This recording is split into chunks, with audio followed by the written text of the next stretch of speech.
Hey guys, Rod here from the Movement Collective. I've got Alex here from ihealth Saunas, and I know you guys got tons of questions about the saunas. I'm going to ask him a bunch of rapid fire questions, and he's going to give you some clarity around the benefits of sauna use. So are the saunas safe? The short answer is yes. And to get to that, we'll learn a bit about what infrared is. So if we think about back to the sun sends us the full spectrum of light. And in that full spectrum of light from the sun, we have gamma rays, X-rays, visible light, infrared, ultraviolet, radio waves. That's the full spectrum. So the infrared in the saunas is just a very, very small part of the spectrum that we get from the sun.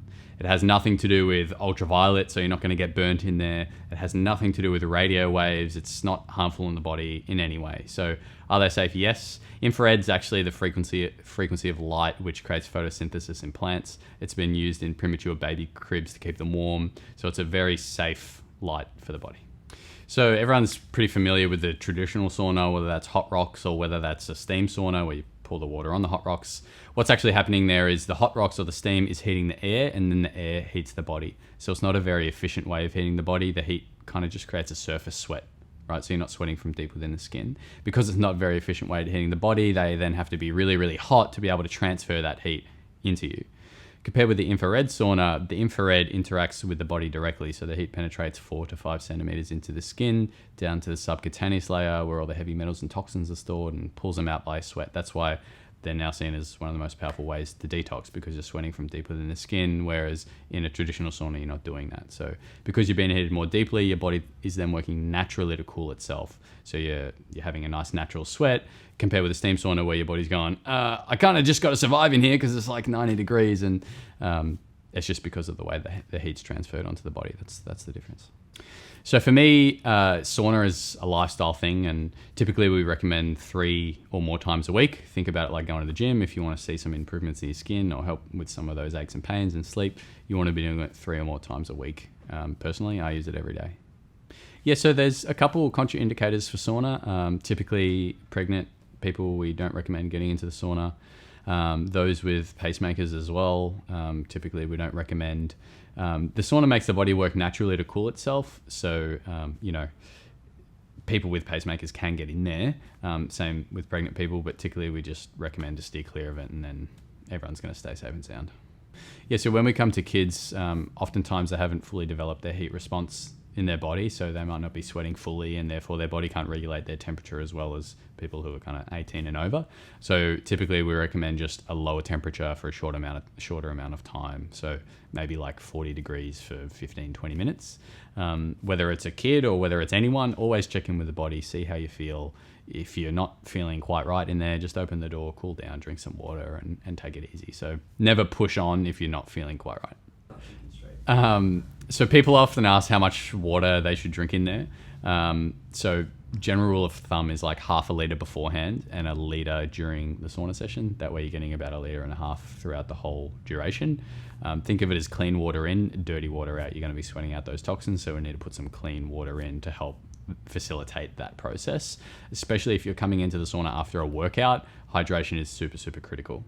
So I always bring like a 1 litre bottle in there, and I know at least if I drink that, I'm getting the hydration that I need.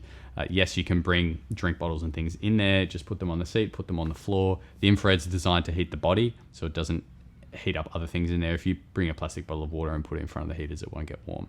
So you can do that. Generally, I like to bring in a glass bottle or a stainless steel drink bottle, and I just put them on the floor, and then I can stay hydrated throughout the session. So that's what I'd recommend. So the difference between near, mid, and far infrared is, I was talking earlier about the full spectrum of the sun, and then there's a part of that is the infrared spectrum. So if we expand that up, within the infrared spectrum, there is near infrared, medium infrared, and far infrared wavelengths. And so each of those have different physiological benefits on the body. Typically, far infrared is the most penetrative. It's associated with detox and interacts in the body in that way. Whereas near infrared actually gets into the cell, increases the energy in the mitochondria of the cell, helps with cell autophagy, helps with collagen production in the skin. And generally, near infrared just feels a bit more intense than the far infrared. What we have in these saunas here is they're a full spectrum infrared sauna. So you're getting that full spectrum near, mid, far infrared from the full spectrum heaters here. Bloody good. What does it feel like to get in? The full spectrum sauna is you're going to be getting in there. You're going to be feeling that beautiful, warm, radiating heat from the infrared heaters. People often find that they feel like they're being heated up from the inside out. That's not actually what's happening, but that's kind of what it feels like. So it's a really soft, gentle, dry heat in the infrared saunas.